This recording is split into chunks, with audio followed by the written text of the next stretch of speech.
Programas de opinión emitidos en este canal son responsabilidad de las personas que los expresan, por lo tanto, no comprometen la línea editorial del canal. Teleamiga Internacional, transformando vidas.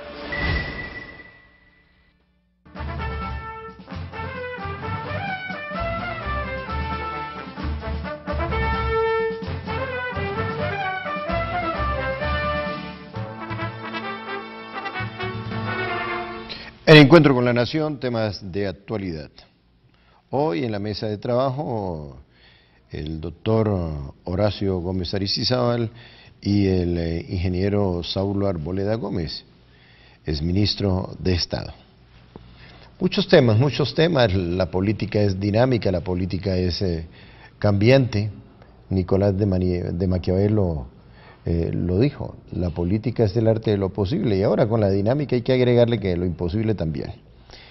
Pues bien, comencemos. Oiga, sigue el escándalo del Consejo Superior de la Judicatura. Presidente Santos, con razón, denunció el lobby que estaba haciendo este tribunal que no debería existir, sinónimo de corrupción, sinónimo de plagio, todos los males llegan allí al Consejo Superior de la Judicatura. Resulta que esta semana un magistrado, de esos que llevan ese rótulo, pero que no, la verdad, no tienen ninguna validez desde el punto de vista jurídico, expresó que hay una gran preocupación en Estados Unidos por el futuro del Consejo Superior de la Judicatura. Oiga, eso es una gran mentira. Estados Unidos, ¿qué le va a preocupar lo que suceda con el Consejo Superior de la Judicatura? Ni porque fuera la Corte Suprema de Justicia, ni el Consejo de Estado, ni la Corte Constitucional, que esos sí son verdaderos magistrados. Pero siguen mintiéndole al país, siguen haciendo lobby por todos lados, y nunca han respondido. Por ejemplo, un magistrado que quería graduarse con tesis plagiada, un magistrado donde hay todas las denuncias y todas las grabaciones negociando la justicia. Bueno, son cosas que suceden en Colombia. Y además, como lo expresamos en el año pasado con el doctor Horacio Gómez, pues están manipulando hasta el paro. Doctor Horacio, ¿qué vamos a hacer con este cáncer que tiene la justicia? Pero es bueno, en este tema tan importante y tan delicado, hacer planteamientos de fondo. El Consejo de la Judicatura tiene varias fallas estructurales, unas técnicas, otras éticas y sociales. La técnica, por ejemplo, que no es lo mismo ser jurista que ser buen gestor, ser buen gerente, ser buen ejecutivo. De suerte pues que una persona puede ser una eminencia en el campo del derecho, pero entrar a administrar la justicia, que implica una logística, una infraestructura, una dotación de muebles, compra de elementos esenciales para el funcionamiento, eso es propio de un buen gerente, de un administrador, y nombran un abogado para eso, que seguramente tiene una hoja de vida brillante, entonces realmente eso es muy malo porque va a ser ineficiente. Segundo punto, este Consejo de la Judicatura y todos los consejos de la Judicatura, porque ha habido muchos magistrados que han pasado por esa institución que tiene además el rango de magistrado de la Corte, con todos los privilegios, pero aún mucho más privilegios porque maneja el dinero para pagar la justicia, tanto en el aspecto de la nómina como en el aspecto de la infraestructura. Entonces vemos esta falla, por ejemplo, casi todos los consejos de la Judicatura han terminado el año en el campo de la ejecución presupuestal con el 60 y el 70% intacto, en un ambiente de justicia donde faltan jueces, faltan salas, falta dotación, faltan 1000 implementos y 1000 elementos, lo que indica pues que una cosa es la mentalidad del magistrado y otra cosa es la mentalidad del buen operador, del buen ejecutivo. Y en la época, y en lo ético y en lo moral, como lo decía Gerney y lo ha dicho la prensa todos los días, ha habido unos cuestionamientos muy graves. Uno de ellos es el famoso carrusel en la elección de magistrados, se turnan ahí para pasar de una institución a otra, del Consejo de Estado a la Procuraduría, o de la Procuraduría pasar a una corte, de la otra corte pasar a la Defensoría del Pueblo. Realmente eso se volvió en una rosca de privilegiados. De otro lado, en la famosa danza de las pensiones privilegiadas. A ciertos jueces que estaban para pensionarse con 4 o 5 millones, le daban una paloma de 2 o 3 meses en el Consejo de la Judicatura y los pensionaban con salarios de 15 millones, 12 millones, lo que realmente se volvió una arteria rota en el presupuesto nacional. Entonces, pues que son cosas graves. Ojalá ahora en el famoso equilibrio de poderes se tenga en cuenta eso, que no es lo mismo ser un buen magistrado que ser un buen gerente, un buen gestor, que es lo que necesita la justicia para que opere y funcione con eficiencia. Y a propósito del tema, un planteamiento que hemos venido realizando. Hombre, ¿por qué el Estado no investiga a estos magistrados en lo que más les duele? Es que los conocimos pobres, hoy son riquísimos. Estos magistrados del Consejo Superior de la Judicatura, hay que investigarles, que expliquen por qué en el año 90, 92, uno estaba manejando taxi, el otro estaba por ahí, y hoy son riquísimos, riquísimos. ¿De dónde les aparece el dinero? Ese es un buen cuestionamiento que la opinión pública hoy está realizando. Doctor Saulo Arboleda, ¿usted considera que en Colombia sí hay una verdadera justicia, una justicia que brille por este término que es tan importante y que le da tanta seguridad al ciudadano? No, yo considero realmente que la justicia en Colombia está muy politizada y es desafortunado registrarlo porque eso se origina en la nueva Constitución y eso hay que erradicarlo, y la manera de erradicarlo es prohibirle a los magistrados de las altas cortes que intervengan en la postulación y en la elección de las cabezas de los organismos de control, porque en eso hay una negociación vis a vis. Yo te elijo para que tú elijas a mis amigos en los cargos de importancia. Ese es un punto central. Otro punto que tiene que incorporar una reforma a la justicia es que los magistrados en ejercicio se dediquen a eso solamente, para que sus fallos no sean políticos, sino que sean fallos estrictamente judiciales. La verdad es que cuando un magistrado está aspirando a ser presidente de la República, o a ser senador de la República, o inclusive a ser fiscal general de la Nación, pues realmente sus fallos no son siempre ajustados a la jurídica de manera estricta, que es lo que debe ser, y para lo que debe operar un magistrado. Yo creo que aquí en Colombia hay que regresar a esos costumbres en países de tradición jurídica como Estados Unidos y la Unión Europea, donde ser magistrado de una alta corte es un honor, y más honor si muere su carrera profesional ejerciendo esa magistratura.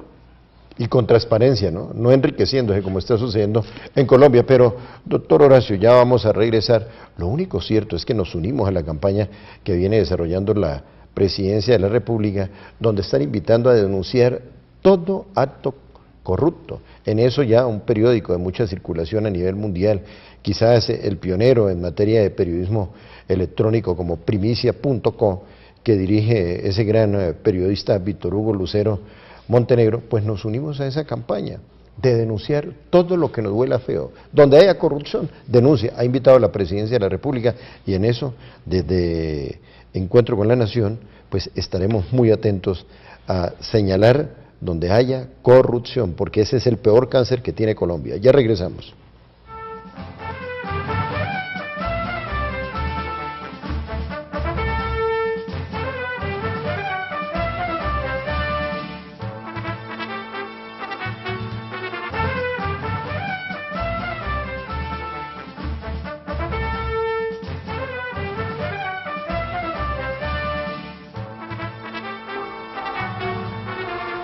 Bueno, y un tema de la semana es las variables económicas y los referentes. Decía un filósofo no matemático que los números no hablan, pero lo dicen todo. Miremos, el petróleo esta semana estuvo por debajo de los $50 el barril.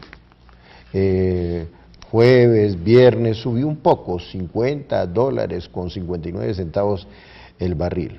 El café, vital para la economía colombiana. La semana pasada estuvo a uno promedio $1 con 70 centavos, la libra, según la Organización Internacional del Bebestible. Hoy ha bajado, está a $1 con 65 centavos la libra. Y en el caso del dólar, pues superó el techo, esta semana superó el techo de los 2.500 pesos. Se cree que puede bajar un poco, pero bueno, esto definitivamente genera una serie de preocupaciones, porque pues todo el mundo se pega de ahí para decir que hay que hacer unos cambios drásticos, principalmente en el presupuesto nacional, sobre todo cuando hablamos de petróleo. Los colombianos siempre hemos dicho, aquellos que no comemos entero, siempre hemos dicho que el petróleo colombiano lo vendemos a precios en pesos y nos lo entregan manufacturado en dólares. Esto del petróleo y la incidencia en la economía, doctor Saulo Arboleda, pues ha llevado al recorte en materia de inversión, al recorte en gastos de financiamiento, en gastos financieros. ¿Por qué dependemos tanto de estas tres, sobre todo de petróleo, dólar y también, por supuesto, café para algunas zonas colombianas? Sí, efectivamente, la intempestiva caída de los precios internacionales del petróleo fue un golpe muy duro para las finanzas públicas del país. La verdad es que usted sabe que el presupuesto, doctor Reyney, del año 2015 se basó con precio del petróleo a $92 el barril. Y de un momento a otro, en octubre y noviembre, cayó a niveles, como usted ahora lo mencionaba, de 45 y está a $50. A medida que el petróleo cae, pues desde luego afecta fuertemente las finanzas del país, sobre todo porque Colombia, usted lo decía ahora, pasó de ser monoexportador cafetero a monoexportador petrolero, fundamentalmente, y si no monoexportador, a que el petróleo fuera el producto que lidera la generación de divisas para el país. Ese liderazgo que lo tenía el café, se lo quitó el petróleo, y el petróleo con otros productos mineros, como el carbón y el ferroníquel, sobre todo. Pues ahora estamos en una crisis internacional de caída de los precios de las materias primas mineras y sobre todo del petróleo, por dos factores. El primero, porque la demanda cayó. ¿Por qué cayó? Porque China, que es un país que crece al ritmo del 8 y 9%, está creciendo ahora al 7%. Entonces dejó de consumir, dejó de demandar. Y segundo, porque la oferta se está incrementando, dado el sistema fracking que puso en ejecución Estados Unidos y que lo volvió de ser importador a ser autoabastecedor y aún a generar excedentes para exportar. Eso desde luego golpea mucho a Colombia, que es un país, repito, ya lo hemos hablado, importantísimo en generar divisas a base de la exportación de petróleo y de la exploración de petróleo. Y eso ha llevado a que se reprogramen todas las cuentas nacionales, no solamente para el 2015, sino para el 2016, porque se dice que esta crisis, esta caída de los precios del petróleo durará por lo menos un par de años. Eso va a hacer que, desde luego, haya un ajuste severo, no solamente en inversión, sino en gastos de representación, sino en gastos de funcionamiento y en gastos que obviamente conllevan gastos de representación. Una pregunta, doctor, muy importante es esta. ¿Por qué se dice y se comenta por gente muy autorizada y todos la gente del montón, como el caso de uno, que Colombia, con esa bonanza petrolera tan extraordinaria que tuvo hasta estos días, no hizo obras de gran envergadura, de gran volumen, de gran trascendencia en la infraestructura, obras monumentales? Por ejemplo, el caso del túnel de Ibagué, que llevamos más de 500 años sin haberlo hecho, el caso del metro, que lo tiene en cantidad de casi el 80% de las capitales, y Colombia, con la bonanza petrolera, no tiene obras de mucha trascendencia para la historia para mostrar. ¿A qué se debe eso? Sí, yo creo que se dedicó primero que todo a sanear sus finanzas. La verdad es que venía de un déficit muy alto. Una ley que creó el equilibrio fiscal obliga a que los gastos del país, el presupuesto de inversión y de funcionamiento, solamente superen máximo el 2% de los ingresos fiscales. En eso se aprovechó, doctor Horacio, que es una pregunta muy oportuna la suya, no solamente para saldar deudas que teníamos, sino para nivelar nuestras finanzas y para sanear un poco las finanzas públicas. Así. ¿Por qué Ecuador se pudo, con su bonanza petrolera muy, en términos de volumen y de proporcionalidad inferior a Colombia, hacer una gran obra de infraestructura sembrando el petróleo? Sí, yo creo que es que Colombia tiene unas necesidades sociales mucho más graves que las que tiene Ecuador, que, como usted bien lo ha dicho, ha evolucionado de manera muy positiva y modernizado su infraestructura, sobre todo la infraestructura terrestre. Aquí en Colombia no hemos sido capaces realmente de dar un salto efectivo en cuanto a infraestructura. Yo creo que en buena parte porque es que Colombia es un país que tiene muchas necesidades, atiende una guerra, una confrontación bélica que le exige mucho presupuesto para el Ministerio de Defensa, distrae recursos que serían más optimizables en educación, en infraestructura. En fin, somos un país muy diferente a Ecuador, que aprovechó la bonanza petrolera para atender compromisos sociales y para atender la guerra, que desde luego disminuye en buena parte la atención en temas como el de la infraestructura. Bueno, todo esto lleva necesariamente a una reprogramación de la economía colombiana, y para eso pues se ha nombrado un grupo de expertos, y esperemos a ver con qué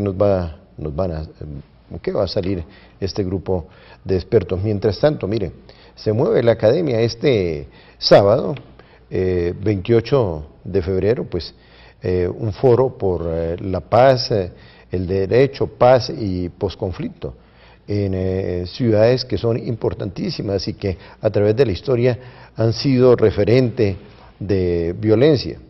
En el caso del sur oriente del Tolima, pues en el Espinal vamos a tener a Alfonso Valdivieso Sarmiento, al general Freddy Padilla de León, que viene de ser embajador en Austria, y además de presidir el grupo GRULAT, el grupo latinoamericano y del Caribe. Hablando de posconflicto, también estará el presidente del Consejo del Tribunal Administrativo de Cundinamarca, el doctor Leonardo Augusto Torres Calderón, y luego esto en la Cámara de Comercio del Sur y Oriente del Tolima, en el Espinal, ahí donde hay una tambora. Y además también hay que destacar que esta Cámara, con su presidente, su director Jaime Melo, pues ha colocado la Casa de la Paz en Chaparral y ha venido organizando una serie de concursos. ¿Y por qué es tan importante que se realice en Chaparral? Porque pues allí prácticamente nació la guerrilla de las Fuerzas Armadas Revolucionarias de Colombia. Luego en Ibagué, el mismo sábado a la 1 de la tarde, pues otro gran foro allí en Confa Tolima, de modo que se mueve la academia, y eso es importante, que la academia se comprometa como catalizador de paz. Ya regresamos.